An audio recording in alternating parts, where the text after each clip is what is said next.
स्त्री वाले की रोटी। मंगलपुर गांव में एक धोबी रहता है। उसका नाम अंजी था। अंजी को बीवी और बच्चे रहते हैं। वो रोज अपना गधा लेकर गांव में आता था। उस गधे का नाम प्रियंका चोपड़ा था। वो घर घर जाकर मैले कपड़े लेकर जमा करता था। वो गठरी प्रियंका के ऊपर रखकर नदी के पास आता था। वहां पर कपड़े धोकर सुखाता था। बाद में प्रियंका चोपड़ा को घास डालकर वो भी कुछ खाकर वहीं सोता था। शाम को कपड़े सूखने के बाद उसकी गठरी बनाकर प्रियंका के ऊपर रखकर घर की तरफ आता था। घर पर कपड़े इस्त्री करता था।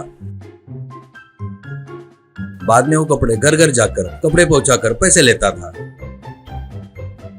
उन पैसों से बीवी और बच्चों को पालता था। उस गांव का प्रेसिडेंट बहुत ही बुरा आदमी था। गांव के भलाई के लिए मिलने वाली निधि को वो अपने घर की अलमारी में छुपाता था। इसलिए उस गांव में अच्छे रोड, अच्छी स्कूल नहीं थी। पानी का सदुपयोग भी बहुत कम होता था। वो और उसके आदमी मिलकर जो उन पर आवाज उठाते उसकी जमकर धुलाई करते थे। उसके घर के कपड़े भी अपना अंजी ही धोता था। पर वो अंजी को एक पैसा भी नहीं देता था। फिर भी अंजी उससे डरकर पैसे नहीं मांगता था। ऊपर से प्रेसिडेंट अंजी को हमेशा डराते धमकाते रहता था। क्या रे अंजी, उस दिन बरोबर प्रेस नहीं किया, क्यों तेरे भाव बढ़ गए क्या? ऐसे मेरे साथ खुजाए ना, तू इस गांव में नहीं रह सकेगा, ऐसे कर दूंगा, ध्यान में रख ले, ऐसे कहता है अंजी। अरे बाप रे, वैसा कुछ मत करो। मैं तो आपके कपड़े गाँव वालों को कपड़े से अच्छा धोता हूँ और प्रेस करता हूँ जी, भगवान की कसम, ऐसा कहता था। एक बार अंजी के बच्ची को कुछ भयंकर बीमारी होती है। उसको हॉस्पिटल लेकर जाते हैं। वायरल फीवर बहुत ज्यादा है रे, प्लेटलेट काउंट्स भी बहुत कम हो गए हैं। कम से कम 10 दिन तो भी इसे यहाँ पे ऑब्जर्वेशन में रखना होगा और इलाज करना होगा। 10,000 रुपए तैयार रख ले, ऐसा कहता है अंजी। अरे बाप रे, 10,000 क्या, कहता है तो पत्नी तुरंत अपने सोने की चूड़ियां निकाल कर देकर इसे बेचकर पैसे लेकर आओ जल्दी से, कहती है। अंजी भागते हुए मारवाड़ी के पास जाता है। वो उस चूड़ियों को देखकर, इसके तुम्हें 8,000 मिलेंगे, उससे ज्यादा नहीं मिलेंगे। बाबूजी, मेरी बच्ची हॉस्पिटल में है, 10,000 दिए तो थोड़ा दया कीजिए, ऐसा कहता है वो। उससे मुझे कोई मतलब नहीं है, मैं तो उतना ही दूंगा, ऐसा कहता है अंजी। वो पैसे लेकर, अब और 2,000 चाहिए, कहाँ से लाऊं? जाकर प्रेसिडेंट से मांगता हूँ, इतने सालों से उसके कपड़े धो रहा हूँ ना फ्री में, सोचकर जाकर प्रेसिडेंट से पैसे मांगता है। बस प्रेसिडेंट को बहुत गुस्सा आता है और वो अंजी को जोर से झापड़ मारकर, कितना घमंड है रे तेरे को, बेवकूफ कहीं के, मुझे ही पैसे मांगता क्या? तेरे को पैसे दिए तो सभी लोग मेरे से पैसे मांगना शुरू करेंगे। मेरे ऊपर से लोगों का डर चला जाएगा। तेरी बच्ची का कुछ भी हुआ तो मुझे क्या करना है, ऐसा कहता है अंजी। है तो इंसान है क्या, इतने सालों से फ्री में काम लिया, किसी भी दिन 1 रुपया भी दिया क्या? अब मैं अपनी बच्ची के लिए मांगने आया तो मारता क्या? आज से तेरे कपड़े नहीं धोऊंगा, क्या करता कर ले, क्या करेगा, ज्यादा से ज्यादा मार डालेगा ना, बस ना, कहकर गुस्से से चला गया।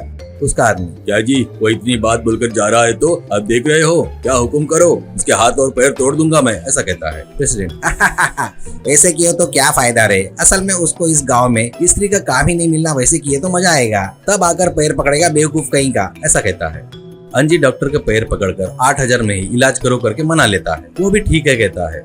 बच्ची अब पूरी तरह से ठीक होकर घर पर आती है। एक दिन पुलिस वाले के साथ प्रेसिडेंट अंजी वहाँ इस्त्री करते वक्त वहाँ पर आता है। वो, सर यही है सर, वो ये मेरे घर में नेकलेस चोरी किया, जाकर इसके घर में ढूंढो सर, पक्का मिलेगा। अंजी को कुछ समझ में नहीं आकर वो देख रहा था। पुलिस ढूंढते वक्त उसके नजरों से छुपाकर एक जगह पर नेकलेस रखता है। पुलिस वाले को वो मिल जाता है।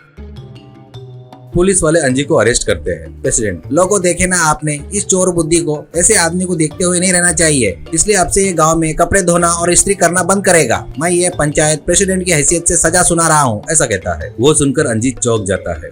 वैसे जेल की सजा काटकर घर आए अंजी को गांव में और कोई धोबी का काम कर रहा है करके उसको प्रेसिडेंट ने ही दूसरे गांव से बुलवाया है करके पत्नी ने बताया। एक दिन प्रेसिडेंट का आदमी भागते हुए आता है। वो, बाबूजी, आप अंजी को सबक सिखाए करके सोच रहे हैं ना? नहीं, असल में उसने ही अपने को झटका दिया है, ऐसा कहता है प्रेसिडेंट। क्या है रे, सुबह सुबह पीकर आया क्या? वो अपने को क्या झटका देना क्या है, ऐसा कहता है वो। आप आकर अपने आंखों से देखो, आपको ही समझ में आ जाएगा बाबूजी, ऐसा कहता है। वैसे वो सभी लोग अंजी के घर के पास आते हैं।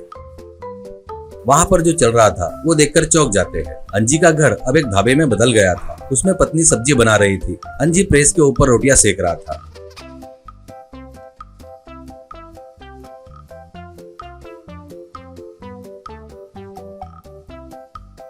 कोई खाने वाला अगर बुलाकर बोलता कि रोटी थोड़ी ठंडी हो गई कहता तो उनके पास जाकर वहीं पर प्रेस के ऊपर रोटी गर्म कर रहा था।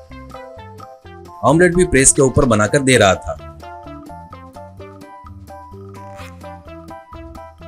वहां पर खाकर एक व्यक्ति, वाह, प्रेस के ऊपर सेकी हुई रोटी इतनी मस्त स्वादिष्ट रहती करके सोचा नहीं। असल में ये आइडिया आपको कहाँ से आया जी, ऐसा कहता है। और एक व्यक्ति, स्टोव पर सेकते हुए देखे, नीवे पर सेकते हुए देखे, पर प्रेस पर सेकना पहली बार देख रहे हैं। बड़ा ही वेराइटी लग रहा है, ये आइडिया कहाँ से मिला क्या? करके सभी लोग तारीफ कर रहे थे। वो देखकर प्रेसिडेंट सिर चकरा कर गिर जाता है।